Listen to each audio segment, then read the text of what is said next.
Warahmatullahi wabarakatuh.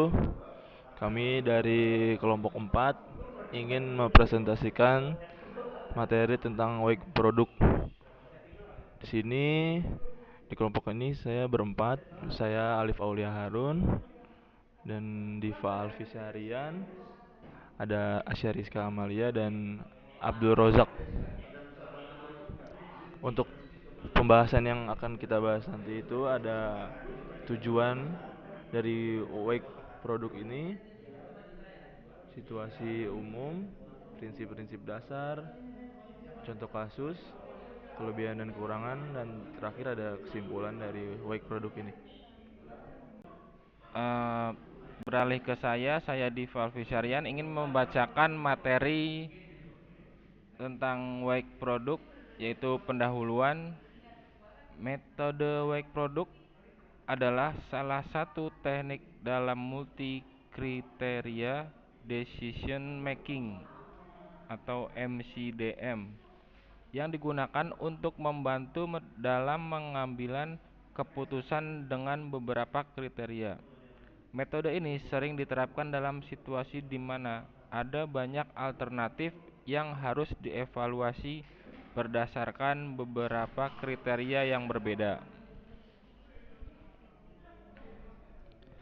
Ya, tujuan wake product ada tiga, yaitu helpful, membantu pengambilan keputusan yang melibatkan banyak alternatif dan kriteria. Output, memberikan hasil yang objektif dengan mempertimbangkan bobot dari setiap kriteria. Solutif, menyediakan solusi terbaik dengan perhitungan yang sederhana namun efektif. Assalamualaikum warahmatullahi wabarakatuh. Saya dari kelompok 2 Muhammad saya dari kelompok 4 Muhammad Abdul Razak yang di sini saya akan menjelaskan terkait situasi umum. Situasi umum metode weight product yang digunakan dalam berbagai situasi pengambilan keputusan yang membutuhkan evaluasi alternatif berdasarkan beberapa kriteria. Seperti yang pertama, objektif satu. Seperti ketika ada banyak alternatif dan kriteria, WP sangat cocok untuk memilih alternatif terbaik ketika ada banyak opsi, misalnya memilih supplier, produk, atau lokasi dengan beberapa kriteria yang harus dipertimbangkan. Kemudian objektif 02, kriteria memiliki bobot berbeda. Jika setiap kriteria memiliki tingkat kepentingan yang berbeda, WP dapat mengakomodasi bobot untuk mencerminkan preferensi ini. Kemudian objektif 03, pengambilan keputusan multi kriteria. WP ini sering digunakan dalam keputusan yang melibatkan kriteria yang saling tidak terkait, seperti kombinasi antara keuntungan dan biaya.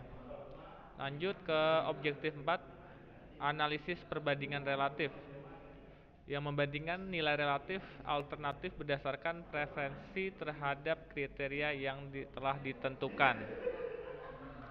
Kemudian selanjutnya prinsip dasar.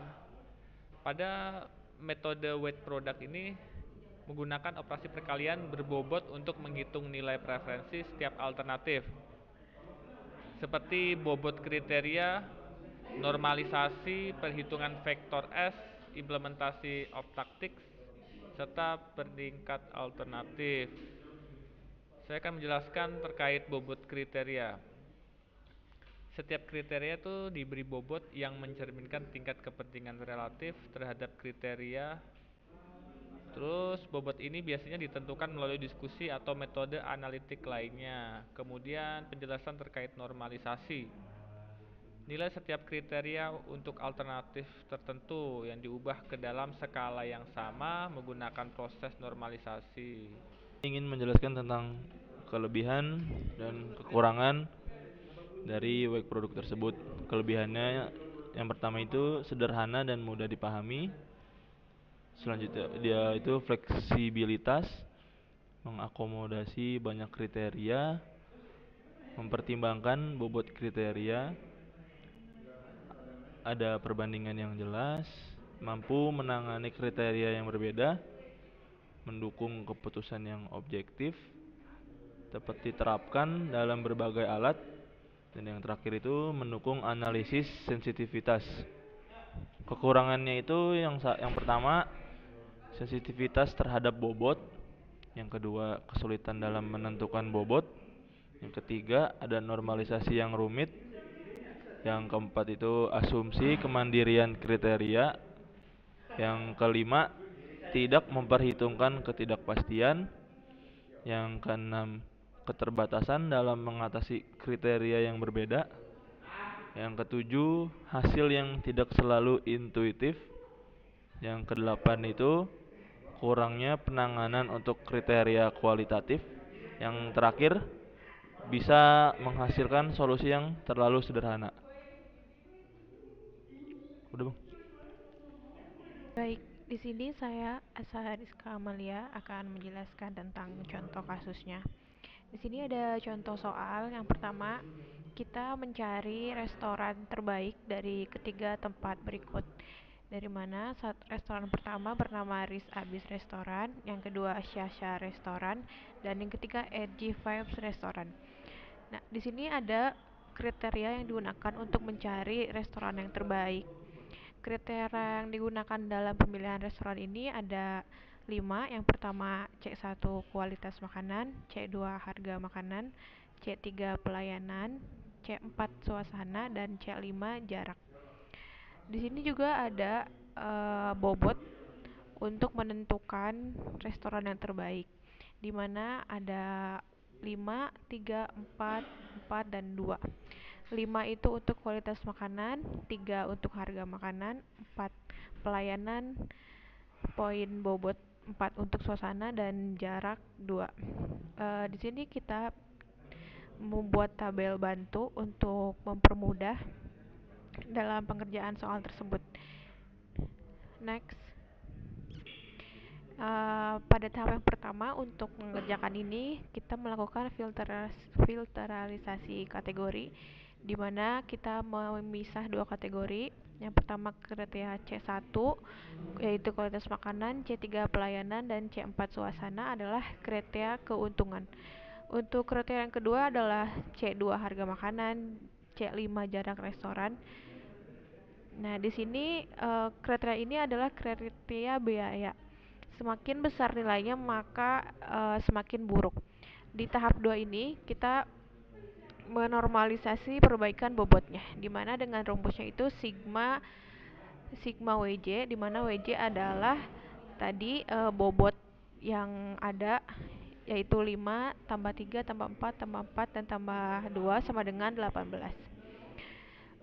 Yang pertama rumusnya itu WJ sama dengan WI sama dengan WJ per sigma WJ. Nah, yang pertama yaitu W1, di mana 5 per 18. 5 ini adalah dari memberikan bobot. W sama dengan 5 per 18, yaitu hasilnya 0,28. Semuanya dicari dari W1 hingga W5, maka hasilnya seperti yang ada pada gambar. Untuk tahap ketiga, di sini kita menentukan nilai vektor S. Nah, di mana nilai vektor S ini adalah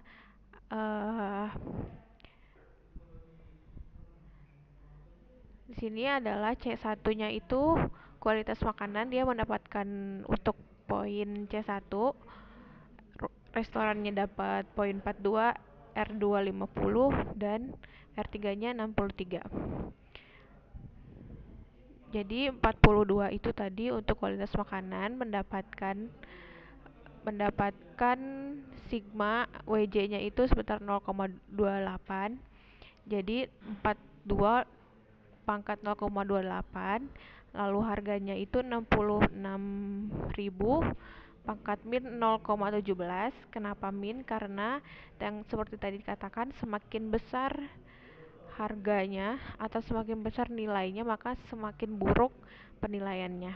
Untuk 60 pangkat 0,22, 75 pangkat 0,22, lalu 2,335 pangkat min 0,11. Nah, dari situ hasilnya diketahui 1,1694323. Begitupun hingga ketiga restoran tersebut dilakukan perhitungannya. Pada tahap 4 ini kita mencari lebih detailnya lagi, yaitu finish, di mana kita bisa menentukan restoran yang terbaiknya. Jadi rumusnya itu F1 sama dengan hasil yang tadi yang di slide sebelumnya, yang ini dibagi oleh ketiga hasil dari perhitungan di slide sebelumnya. Jadi 1,1694323 dibagi 3 juta sekian, maka hasilnya 0,320. Nah, dari hasil perhitungan di sini diketahui bahwa yang paling tinggi adalah F3. Maaf, itu mungkin ada salah pengetikan, harusnya F3 ya. Jadi restoran yang paling tinggi penilaiannya adalah 0,346. Jadi diketahui bahwa restoran yang terbaik adalah restoran Edgy Vibes Restaurant. Mungkin itu saja dari contoh kasus yang bisa saya jelaskan. Mungkin terima kasih. Baik, di sini saya akan menjelaskan tentang kesimpulannya. Jadi metode white product adalah alat yang berguna dalam SPK untuk mengevaluasi berbagai alternatif dengan banyak kriteria. Dengan memanfaatkan prinsip perkalian berbobot, metode ini menghasilkan solusi yang optimal berdasarkan nilai preferensi. WP menjadi metode yang populer karena kesederhanaannya dan efektivitasnya dalam berbagai kasus pengambilan keputusan.